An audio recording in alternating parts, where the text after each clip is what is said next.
सहनावतु सहना भुनक्तु सह वीर्यं करवावहे तेजस्विनावधीतमस्तु मा विद्विषावहे।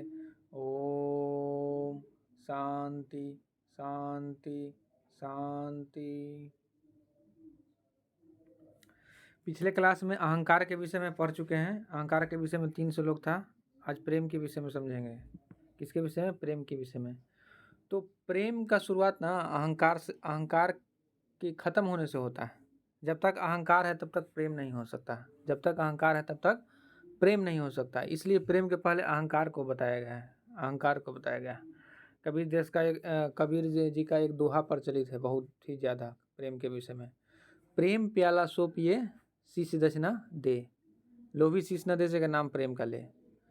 तो यहाँ पर बोला जा रहा है कि जो प्रेम का प्याला पिएगा ना, जो प्रेम को जानेगा, उसको अपना शीश देना होगा। शीश मतलब ऐसा ना कि मुंडी देना होगा। शीश का संबंध यहाँ अहंकार से है। अपना अहंकार देना होगा। तो जो अहंकार देने को राजी है ना, वो प्रेम करने के योग्य है। और जो अहंकार दे दिया वो प्रेमी हो गया, वो प्रेम हो गया। तो अहंकार के समाप्ति के साथ प्रेम का उदय होता है। एक तरह से बोल सकते हैं सूर्य का उदय होता है। प्रेम का नाम ही सत्य है, ईश्वर है, जो भी बोल सकते हैं वो बोल सकते हैं। प्रेम ही है। तो सबको प्रेम को ही पूर्णता को प्राप्त करना है। प्रेम को ही प्राप्त करना है, प्रेम हो जाना है।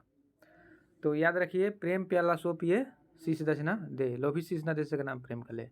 और जितने भी लड़का लड़की लोग प्रेम करते रहते हैं, वो प्रेम नहीं करते हैं। वो शारीरिक जरूरत रहता है और वो कुछ और रहता है, वो करना चाहते हैं। प्रेम तो रहता नहीं है। प्रेम नहीं रहता है, नहीं रहता। प्रेम केवल बुद्ध पुरुष कर सकते हैं, जो हो जाग चुके हैं, जो होश में आ गए हैं, केवल वो कर सकते हैं। बोल सकते हैं करोड़ों में कोई एक प्रेम करते हैं। प्रेम सबके भाग्य की बात नहीं है। सबका सौभाग्य प्राप्त नहीं होता है प्रेम। प्रेम केवल कुछ ही लोग के होते हैं, जो स्वयं को जानना चाहते हैं, समझना चाहते हैं कि हम कौन हैं, क्या हैं, उसको प्रेम प्राप्ति होता है। तो देखते हैं प्रेम के विषय में शंकराचार्य जी क्या बोलते हैं। विषय स्वतः प्रिय नहीं होते हैं। विषय स्वतः प्रिय नहीं होते हैं, किंतु आत्मा के लिए ही प्रिय होते हैं, क्योंकि स्वतः प्रियतम तो सबका आत्मा ही है। सबका प्रियतम कौन है? आत्मा। सबका प्रेमिका कौन है? प्रेमिका बोलिए, प्रेमी बोलिए, सबका वही है। क्योंकि उसी को जानने से, वही बन जाने से आनंद होता है, परमानंद होता है, और कहीं नहीं होता है। तो यहाँ पर बताया जाता है कि कोई भी विषय जो है ना, स्वतः प्रिय नहीं होता है। स्वतः प्रिय क्यों नहीं होता है? आप मन को जहाँ भी लगाने चाहेंगे, अहंकार जो है, अहंकार तो मुक्त हुए नहीं, तभी प्रेमी कैसे बन सकते, प्रेम कैसे बन सकते हैं? तो आप अहंकारवश किसी भी वस्तु में, किसी भी विषय में संलिप्त होंगे, आसक्त होंगे, तो वो प्योर नहीं है, वो पूर्ण नहीं है कि वो आपको आनंद दे पाएगा। वो कुछ ही समय तक आनंद दे पाएगा। तो कुछ ही समय आनंद दे पाएगा तो आप जो है ना, वो क्या करते रहेंगे, अलग अलग वस्तु को क्या करते रहेंगे, सदुपयोग करते रहेंगे, उपयोग करते रहेंगे, उसमें आनंद खोजेंगे, सुख खोजेंगे, खोजते रहेंगे। इसमें नहीं मिला तो आगे जाएंगे, फिर उसके आगे जाएंगे, फिर उसके आगे। इस तरह से ना मन एक जगह नहीं टिकता है, उसको कुछ ना कुछ चाहिए। एक चीज़ मन पकड़ता है तो फिर उसको छोड़ता है, फिर पकड़ता है, फिर छोड़ता है, फिर पकड़ता है, फिर छोड़ता है। वो अपना प्रेमिका को ढूंढ रहा है। आप समझ नहीं रहे हैं। आप सोच रहे हैं ना, कुछ और ही सोच रहे हैं, मन कुछ और सोच रहा है। मन को ऐसा चीज़ चाहिए ना, वो अपने प्रेमिका को ढूंढ रहा है। मन में अपना प्रेमिका को ढूंढ रहा है। मन का प्रेमिका है आत्मा। अगर वो आत्मा को ढूंढ लेगा ना, तो फिर उसका मन जो है उछल कूद बंद होना बंद हो जाएगा। तो यहाँ पर बोला जाए ना कि वस्तु जो होता है स्वतः प्रिय नहीं होता है, वो आत्मा के लिए प्रिय होता है। मन जो इधर उधर भाग रहा है ना, वो वस्तु के लिए नहीं भाग रहा है, वो आत्मा की ओर खोज कर रहा है। वो खोज करते करते करते वो बीच में जो पड़ाव आ रहा है ना, अलग अलग चीज़, धन दौलत, दाम्पत्य जीवन, जो भी है, ये सब बीच में पड़ाव आ रहा है। तो यहाँ पर रुक नहीं जाना है, यहीं पर सब रुक जाता है, अपना ज़िंदगी खराब कर लेता है। तो आगे बढ़ते रहना है, आगे बढ़ते रहना है, छानबीन करते हुए आगे बढ़ते जाना है। और एक समय आएंगे ना कि वो आत्मा मिल जाता है, वहाँ पर हमारा खोज रुक जाता है। वो है आनंद, वो है मेरे प्रेमिका, वो है प्रेमिका, उससे विवाह करो सब कोई। तो विशेष स्वतः प्रिय नहीं होता है, किंतु आत्मा के लिए ही प्रिय होते हैं, इतना जान लीजिए सब कोई। क्योंकि स्वतः प्रियतम तो सबका आत्मा ही है। सबका प्रियतम कौन है? आत्मा। तो आत्मा का खोज करना चाहिए, वही प्रेमिका है भाई। बात को समझिए, तब फिर आत्महत्या करने का नौबत नहीं आएगा, दुख नहीं होगा, आनंद रहेगा, मगन रहिएगा, मौन रहिएगा। समझ में आया प्रेम? प्रेम ऐसा ही है। प्रेम प्याला सो पिए शीश दस न दे, लोभी शीश न दे सके नाम प्रेम कर ले। कितना सुंदर वचन है कबीर जी का।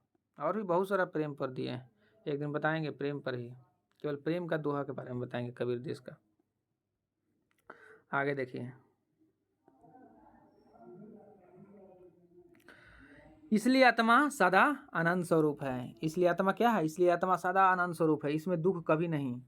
तभी सुसुप्ति में विषयों का भाव रहते हुए आत्मानंद का अनुभव होता है। शंकराचार्य जी बोल रहे हैं कि आत्मा प्रियतम है।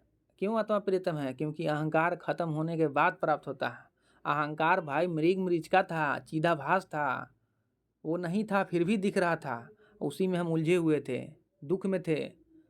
आप समझ गए कि अहंकार था मुझ में, अहंकार मुक्त हो गए, तब प्रेमिका आए, प्रेमिका से मिलन हुआ, तब आनंद में रहेंगे। तो बोल रहे हैं कि आत्मा सदा आनंद स्वरूप है, प्रेमिका जो है सदा आनंद स्वरूप है, इसमें दुख कभी नहीं, इसमें दुख कभी नहीं, हमेशा सुख मिलेगा, हमेशा आनंद मिलेगा, इसमें दुख कभी नहीं है। तभी सुसुप्ति में विषयों का भाव रहते हुए आत्मानंद का अनुभव होता है। तभी सुसुप्ति में 3 अवस्था जो होता है, पहला जागृति जो अपने इंद्रियों से सुख को भोगते हैं, दूसरा स्वप्न है, दूसरा क्या रहता है? स्वप्न है, और तीसरा रहता है सुसुप्ति जहाँ पर स्वप्न भी नहीं रहता। तो सुसुप्ति में ना, सुसुप्ति में विषयों का भाव रहता है, वहाँ कोई चीज़ की जानकारी नहीं, ये भी नहीं रहता कि हम हैं, बस हैं, ये हैं।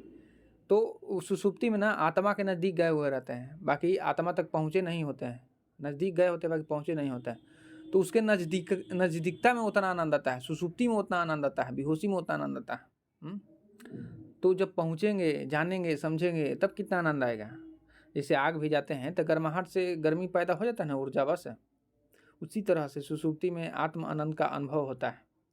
तो आत्मा अनुभव का अनुभव होता है सुसुप्ति में, तो ये उसका प्रमाण है कि आत्मा क्या है? आनंद स्वरूप है।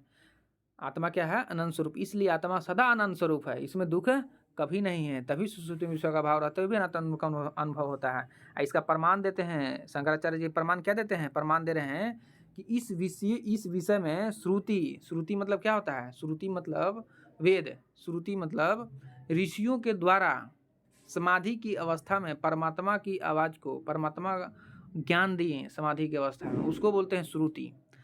आज का स्मृति होता है, तो स्मृति होता है ना, स्मृति अपने बुद्धि, विवेक, अनुभव को उसमें लिखा जाता है, वो होता है स्मृति। स्मृति भी वेद पर ही आधारित होता है, मगर श्रुति जो होता है ना, वो डायरेक्ट परमात्मा के द्वारा ज्ञान दिया गया है, ऐसा सब लोग मानते हैं, अपरुष से है। तो श्रुति हमेशा भारत में प्रमाणिक रहा है। कुछ भी अगर बात विवाद हो रहा है तो श्रुति का बात माना जाता है। श्रुति मतलब वेद, उपनिषद। स्मृति मतलब आता है मनुस्मृति, पुराण, ये सब आता है। तो श्रुति एकदम प्रमाणिक रहता है, उसमें कांट छक नहीं हो सकता। अगर कुछ विवाद हुआ तो श्रुति को प्रमाण माना जाता है। दूसरा है प्रत्यक्ष। प्रत्यक्ष मतलब अपनी इंद्रियों से देख रहे हैं, ये प्रत्यक्ष अनुमान हुए, क्या हुआ? प्रत्यक्ष प्रमाण हुआ। पहला है कि श्रुति प्रमाण हुआ, दूसरा प्रत्यक्ष, तीसरा अतिहाय। अतिहाय मतलब परंपरा बस सुनते आ रहे हैं, जानते आ रहे हैं, सब पढ़ाते आ रहे हैं दूसरे के, ये आत्मा आनंद स्वरूप है। और अनुमान प्रमाण, एक अनुमान प्रमाण भी होता है। अनुमान प्रमाण जैसे कहीं धुआं उठ रहा है तो उससे अनुमान लगा लेते हैं कि वहाँ आग लहरा हुआ है, तो इस तरह का प्रमाण है। अलग अलग दर्शन में अलग अलग प्रमाण है, अलग अलग अनुमान प्रमाण, श्रुति, प्रत्यक्ष, इतिहास और भी बहुत सारा है। चरवाक में केवल, चरवाक दर्शन में केवल प्रत्यक्ष अनुमान को, प्रत्यक्ष को ही अनुमान मानते हैं, प्रत्यक्ष को ही मानते हैं। तो आत्मा आनंद स्वरूप है, इसमें बोल दिए शंकराचार्य जी की। इसका प्रमाण भी है, केवल हम बोल नहीं रहे हैं, सब कोई बोल रहा है। श्रुति भी बोल रहा है, प्रत्यक्ष भी बोल रहा है, इतिहास भी बोल रहा है, अनुमान प्रमाण भी बोल रहा है, सब प्रमाण बोल रहा है, प्रत्यक्ष प्रमाण, इतिहास प्रमाण, अनुमान प्रमाण।